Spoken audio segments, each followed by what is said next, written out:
Puji Tuhan. Haleluya. Ya, kita bersyukur kepada Tuhan. Ya, semua anak-anak ya, supaya turun ke bawah menikmati ibadah sekolah minggu. Kita sudah memasuki bulan 11. Tidak terasa Natal sudah sangat dekat. Akhirnya kita mempersiapkan Natal kita dengan baik. Hari-hari ini kita lalui dengan baik, waktu demi waktu, jam, detik, bahkan hari demi hari. Dan saya melihat kebaikan Tuhan tak pernah berkesudahan. Amin. Kasih Tuhan tak pernah berkesudahan. Mari kita buka Alkitab kita dalam kitab Ratapan pasal 3 ayat 21 sampai 23.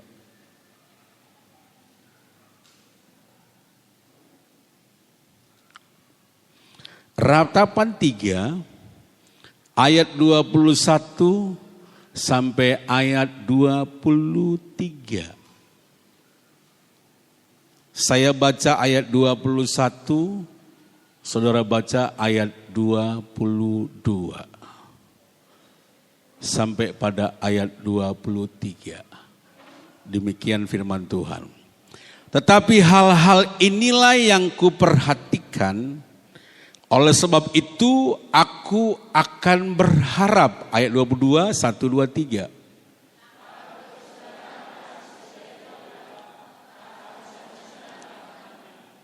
Selalu baru tiap pagi, besar kesetiaanmu. Katakan amin. Saya akan beri tema hari ini, kasih Tuhan tak berkesudahan. Bapak Ibu sekalian, dalam seminggu ini saya merenungkan tentang kebaikan Tuhan yang luar biasa. Apakah kebaikan Tuhan itu? Ketika saya merenungkan akhirnya saya mendapatkan bahwa satu kata kunci. Kasih Tuhan tak berkesudahan. Amin. Alkitab berkata kasih Tuhan tak berkesudahan. Ini doa ratapan orang bangsa Yahudi, di mana ratapan ini mereka berdoa di tembok yang namanya tembok ratapan. Kenapa disebut dengan tembok ratapan? Karena orang-orang Yahudi sering datang ke lokasi tersebut untuk berdoa sambil menangis, meratap.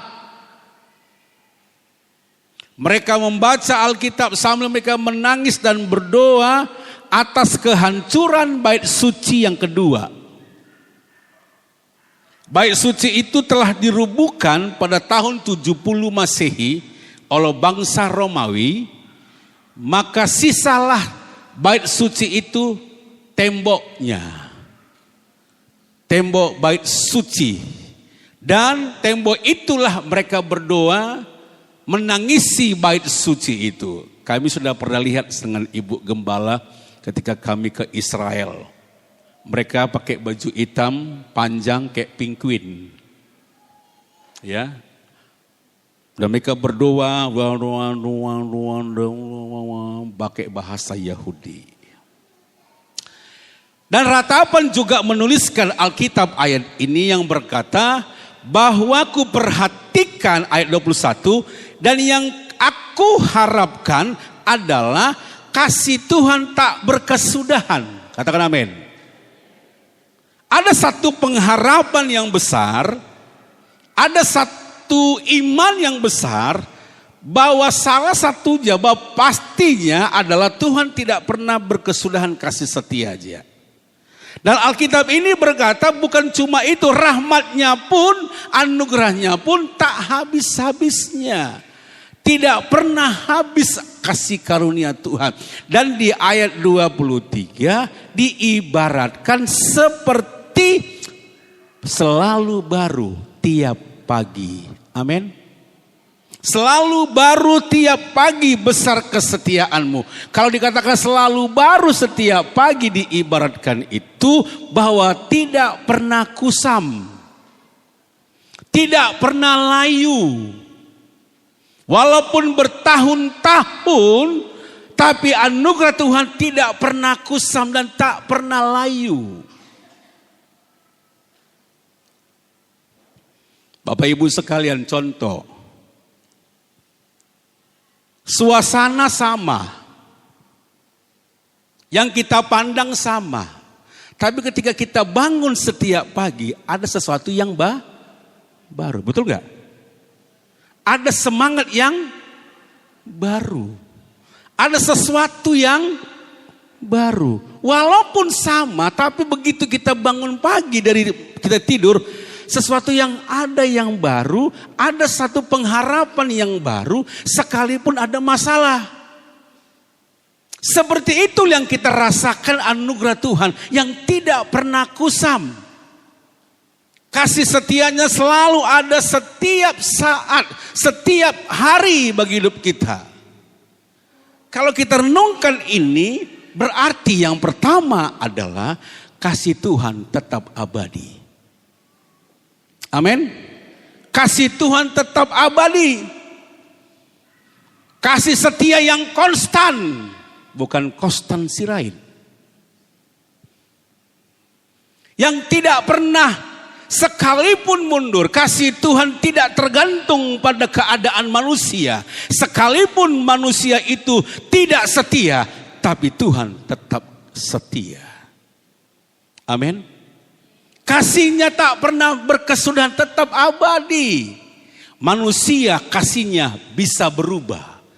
Manusia cintanya bisa berubah. Tapi Tuhan tidak pernah berubah. Makanya saya pernah khotbah. Tuhan itu kasihnya in spite of love. Kasih walaupun. Tapi kalau manusia, ada dua kasih manusia. If love, kasih jika. Aku mau mencintaimu jika engkau banyak uang.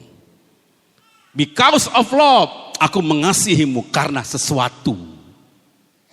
Lihat Simpson dan Delilah. Delilah mencintai Simpson karena apa? Ada sesuatu. Lihat itu Yudas mencium Yesus dengan ciuman kasih, tapi ada sesuatu. Tapi Tuhan tidak. Kasih Tuhan tetap abadi sampai selama-lamanya dan tidak pernah pudar. Manusia cintanya bisa berubah. Kemarin saya lagi mau menguburkan meninggal jemaat kita. Lalu pulang satu mobil dengan seorang ibu yang rencananya adiknya akan diberkati di Namurambe. Om, apa? Dia mengeluh, adikku itu om sakit badannya.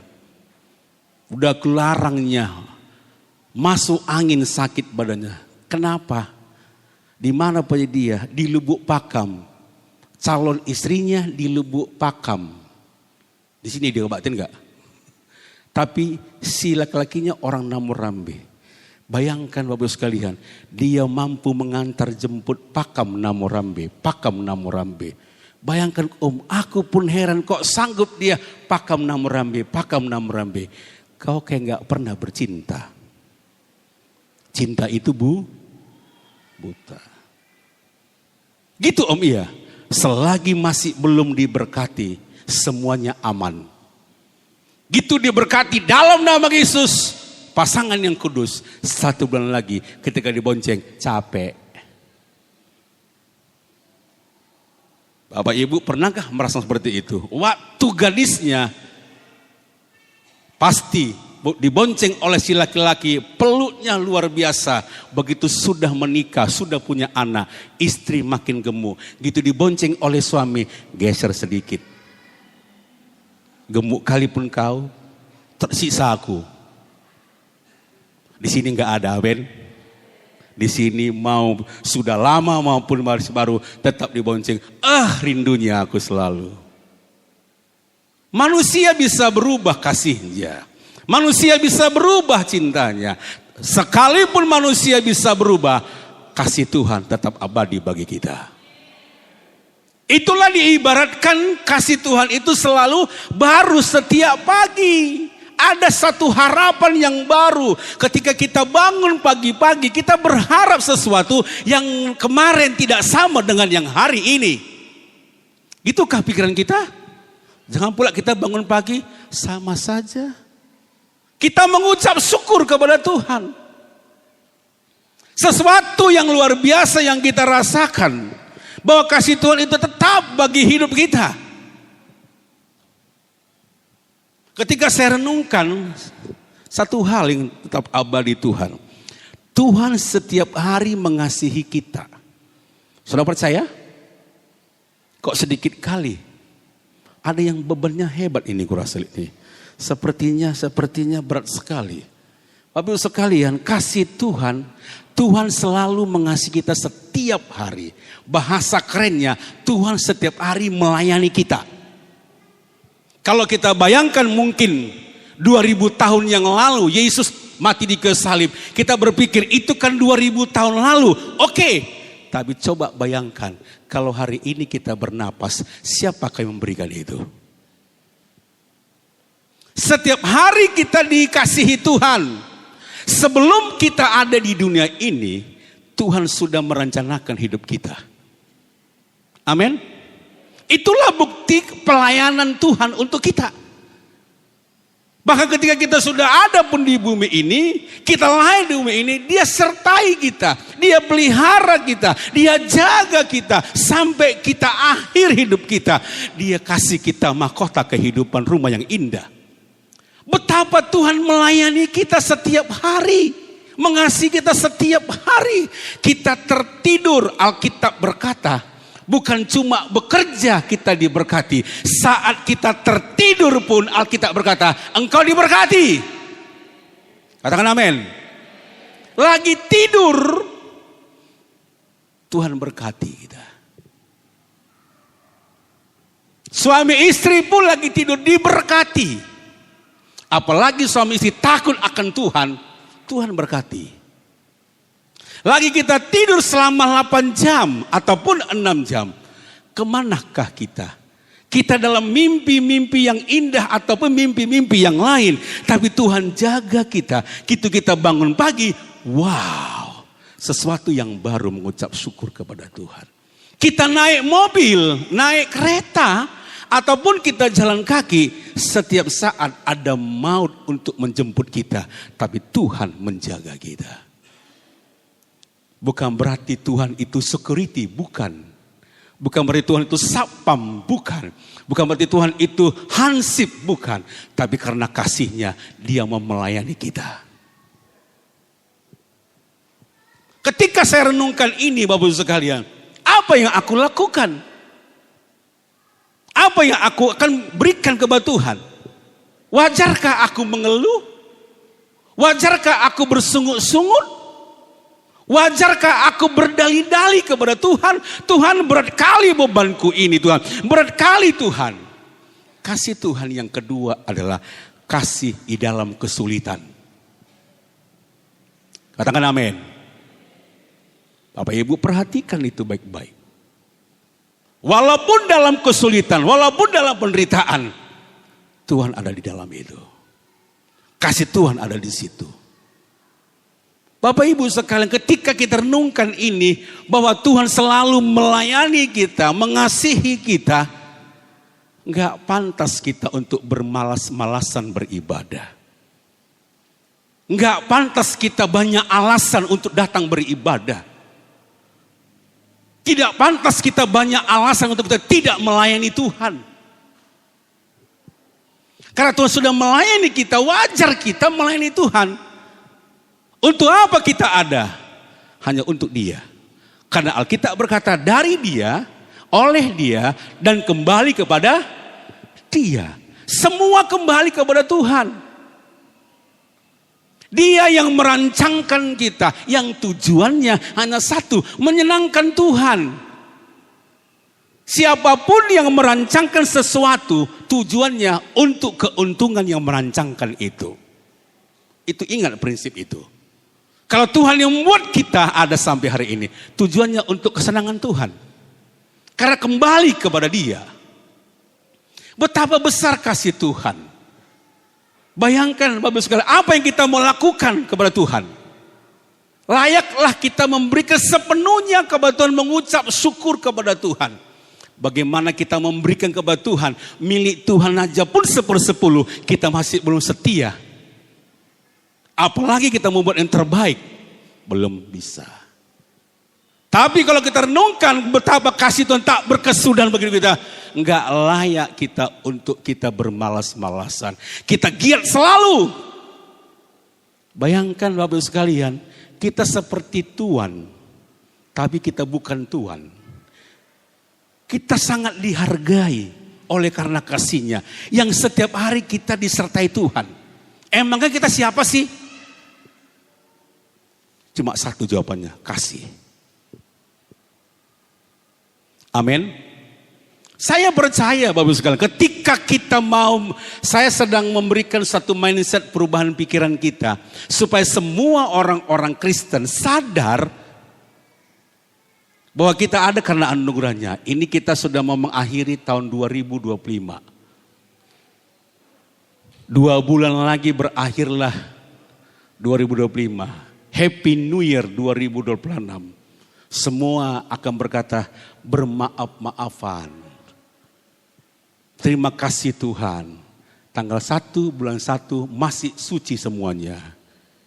Tanggal 2, tanggal 6 masih agak kudus semuanya. Pertengahan bulan mulai menggerutu. Mulai. Sadar enggak? 365 hari kita berjalan bersama dengan Tuhan. Siapa yang menyertai kalau bukan Tuhan? Usahamu pun Tuhan yang ngatur. Tuhan yang menyertai. Betapa hebatnya Tuhan bagi hidup kita. Coba bayangkan hidup kita. Dulu kita begitu gigihnya melayani. Sekarang kita mulai luntur, mulai kendor. Bagaimanakah kasih-Mu kepada Tuhan? Kasih kita, aplikasinya kepada Tuhan seharusnya seperti mula-mula. Seperti zaman Efesus, jangan tinggalkan kasih-Mu yang mula-mula. Itu sangat penting loh Bapak sekalian. Tuhan hanya mau kita bagaimana untuk Tuhan. Aplikasi hidup kita.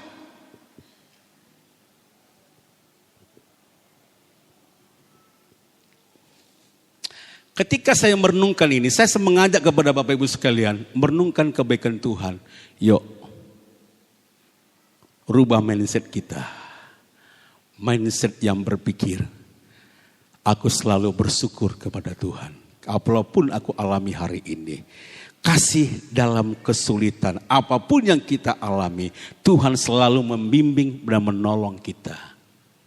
Amin. Haleluya.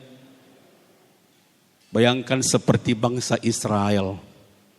Saya begitu luar biasanya salut dengan kasih Tuhan untuk bangsa Israel. Ini bangsa yang keras tengkuk. Dunia mengutuk Israel. Dunia menyalahkan Israel. Israel tidak pernah takut. Kenapa? Tuhannya pun dilawannya, apalagi kita. Sampai mereka pun harus menyalibkan Yesus bagi hidupnya. Bayangkan Israel disertai Tuhan 40 tahun di padang gurun. Siang hari Tuhan kirim, Tuhan buat tiang awan. Malam hari tiang tanpa senter, tanpa handphone. Kita sekarang ini tidak lagi kekurangan. Kegelapan pun bisa ada senter handphone. Bayangkan Tuhan berjalan menuntun kita, menuntun bangsa Israel. Selama 40 tahun sepatu mereka tidak pernah diganti. Sepatu umat Israel tidak pernah kusam, tidak pernah rusak. Padahal perjalanan padang gurun dan berbatu-batu, sepatunya pun tidak pernah rusak. Bajunya pun gak pernah baru. Dan tak pernah kusam. Sampai hal baju dan sepatu pun Tuhan pikirkan. Saya mau tanya, adakah di sini sepatunya 40 tahun? sudah berpikir Natal sepatu baru. Aku pingin sepatu baru. Bisanya aku beli. Agak sedikit batuk. Ketua panitia ada di sini Natalnya. Nomorku 43 atau 44. Enggak, itu interme. Tapi kalaupun ada, puji Tuhan. Aku juga pingin jas baru. Om, yang mananya ini om? Sepatu atau jas? Dua-dua. Betul kan? Bapak Ibu sekalian, bangsa umat Israel, umat beliau Tuhan tidak pernah kusam sepatunya selama 40 tahun. Betapa hebatnya Tuhan memelihara bangsa ini. Sampai hal terkecil pun Tuhan pelihara. Mereka perlu daging, Tuhan kirim burung puyuh. Tuhan kirim roti mana? Perlu air, tinggal keluar air dari batu. Apa diminta semua ada. Tapi itu juga memberontak mereka. Mengeluh juga, bersungut-sungut mereka. Tapi Tuhan juga kasihnya tak pernah pudar. Selalu abadi sampai selama-lamanya. Tepuk tangan dong untuk Kristus. Dan Tuhan selalu bersama dengan kita. Baik di dalam lembah sekalipun, di dalam badai sekalipun, baik juga diberkati pun juga, kesenangan Tuhan selalu ada. Tuhan itu bekerjanya berbeda cara dengan kita. Pantaslah Alkitab berkata, apa yang tak pernah kau lihat, tak pernah kau pikirkan, dan tak pernah kau bayangkan di hatimu, Tuhan sediakan.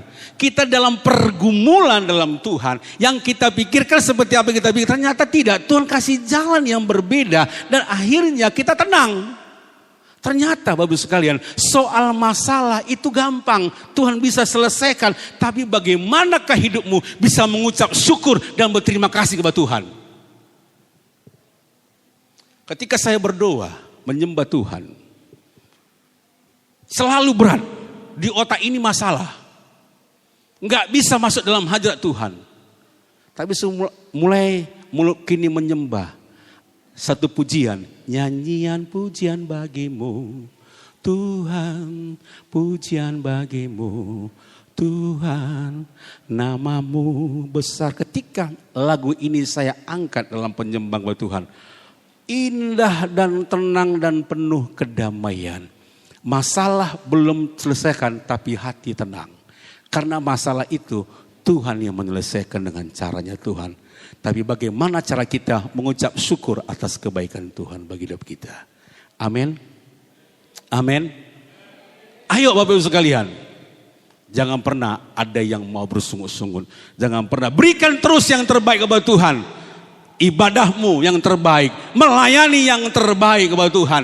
Bahkan main musik pun yang terbaik. WL pun yang terbaik. Semua yang terbaik. Memberi juga yang terbaik. Karena apa? Kita sudah duluan dilayani Tuhan. Haleluya. Haleluya. Saya percaya akan ada mujizat keluarga demi keluarga. Engkau yang butuh keturunan, Tuhan kasih keturunan. Engkau butuh uang, Tuhan kasih berlimpah-limpah bagi hidupmu. Apa saja. Ketika kau mengucap syukur kepada Tuhan, kau berikan hidupmu kepada Tuhan. Jangan tinggalkan Tuhan sekalipun. Dedikasikan hidupmu untuk Tuhan. Haleluya.